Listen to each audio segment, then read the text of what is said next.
Joining me now, retired Army Lieutenant Colonel Allen West, a former Republican Florida congressman and combat commander in Iraq. He's also a Fox News contributor.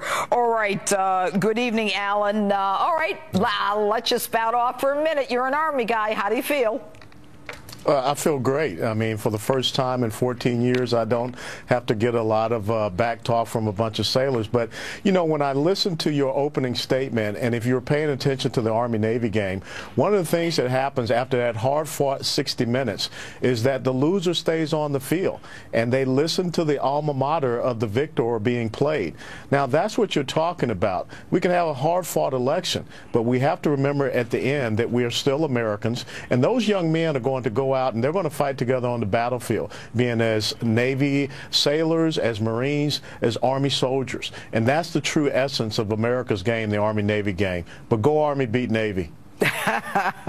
All right, so let's talk about what's going on. This week, President Obama says, you know, it's a month after the election, he says, you know, there is evidence that, you know, we suspect, where is it? Yeah, the intelligence community has already probed suspected foreign intervention in the election, and they concluded that Russian-backed actors were likely involved in breaching and releasing Democrat DNC emails, and therefore I want a study by the intel community. Does the intel community have any credibility? Haven't they been politicized by this president in one issue after another? No, you're absolutely right. And also in this week, President Obama sat down with a gentleman from another cable news network, and he talked about how the intelligence radar screen did not allow him to pick up the fact that ISIS was growing.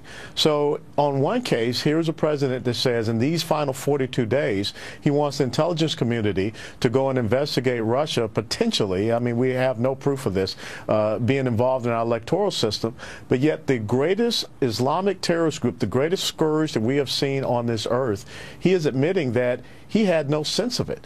He had no intelligence reports that allowed him to understand that that was happening, which we know is not true because he was not taking those intelligence briefs. So I don't see how you can have it one way and want to investigate the Russians, but yet this week you say that you could not even understand, or you were just completely caught off guard by the emergence of ISIS. And what is really amazing is that if he had already concluded earlier that they were involved, why didn't he get involved earlier? You know, if Hillary Clinton's emails were, you know, being, you know, released, DNC, John Podesta, and all the damaging information, he was silent during that whole time.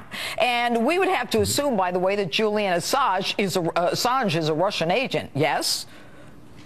Well, one of the things we need to understand that it was President Obama, along with Hillary Clinton, that came up with the Russian reset button. It was President Obama in an off-mic moment with then Russian President Medvedev, who talked about how he would have more flexibility after his re-election.